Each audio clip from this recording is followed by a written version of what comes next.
So man the outside the Fulani the by the side. Ajinam. Nama. Mala to go for the person. So this Fulani name la hanola obodo. Ado kwa yo buma wa. Hey, biko ọ bụ na onye Igbo wee na-ekili vidiyo biko bute oche gị nso kịnọla ana ka ị ga-elu ihe nwanne anyị nwoke onye Enugu steeti gabiga n'aka ndị Fulani na-atọ mmadụ n'Enugu steeti ka ị na-ekili vidiyo ka ị na-atụsa akwụ ya ka olu onye ọbụla aka biko mgbe na-ayọ gị ọ bụ na onye Igbo wee na-agba ụgbọala ka ị na-agba n'ụzọ iwe jekete wee fụ ebe were osisi tochi ụzọ maọbụ blọkụ maọbụ simenti maọbụ taya ewe were ya wee tochi ụzọ iwe na-ejela anya n'iru webe na ịfụghọ ndị uwe ojii ịfụghọ ndị nche biko tọọ sterin gị na chi ya ebe si wee na-abịa n'ọkwa na ka ndị Fulani ma ndị ntọkịta ji atọzi mmadụ ka anapịkwa ọtụtụ okwu kilie na uri onyonyo a kunu welu ntunu wee gelu ihe nwanne anyị nwoke kọlụ otu ya na ndị Fulani na-atọ mmadụ si wee gaa n'Enugu steeti daalụkwanụ. Ọka nwere ofu onye ọzọ hapụ gbara ọrụ blọk ka atụ mụ a bụ onye na-enwe Igbo na-enwe side ebe na na-enwe eze ekwe gochile so m na-agba ọkada so nwere gas mmadụ si mbutere na mburumbu so mburu the gas ya na-eme ebe to 6 move from to Simbode. So we move from the recent Burumbuzi. I supply every day demand the gas 60 liters. I like this back is it to 7. So more just speed up was a compare and so it is that about the Arab on the Ufu Ejanaga. Yeah. Lega applicable.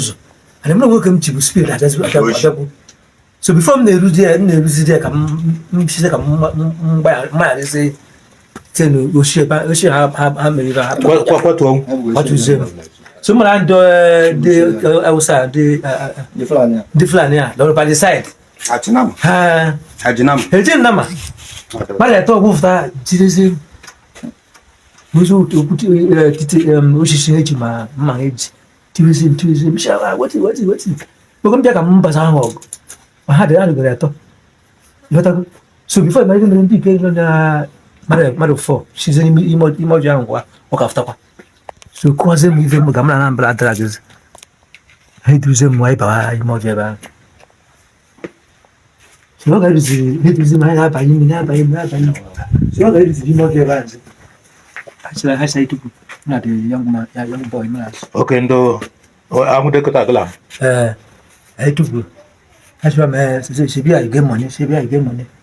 Say I no get money. Me I know how they do. Now my brother buy your car for me. So that's my I don't mind. Me say I don't mind. Don't mind. So that's my make I call my brother. Make I call my brother. Me say already the guy le han like team event. Hala woman my Android phone. But my small phone to kadum like by ATM kadum like haka natam ko so na lam dem Android phone ko go dum like so mo ay mo tam phone mo say call mo my brother let me go That Android down. With Android yeah I'm body with my brother say as much the people as the people so you got the come to with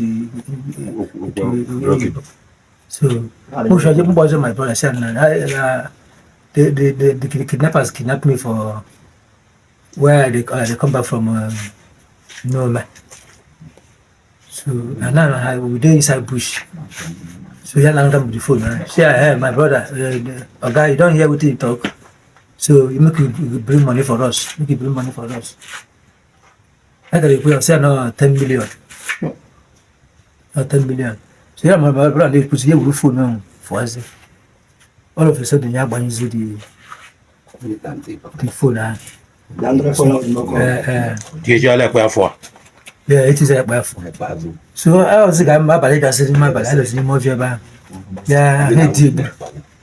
wetago already $1 ga-eji kete m n'azụ ketekwo m na osisi mgbere azụ so ha tọzi ebe a nze ha na ha ekwewo ụra ha ekwewo ụra so locally to me by God grace by God mụ ji nwayọ tọfata m ekele osisi ejide nwayọ ife ọhụrụ ama ike mmiri mana hụ magawo fa ha bụzi akwa afa ka anyị teziri gbazie tọch gbatezi ha fụle magawo fa taka meta kwaziri n'ime idu sinsi nya jize nwayọ ama bịa m nọ sef ọ ga m fazila zibe one man share ọ ga monisa biko abụkwa m nwanne biko n'anya kasi m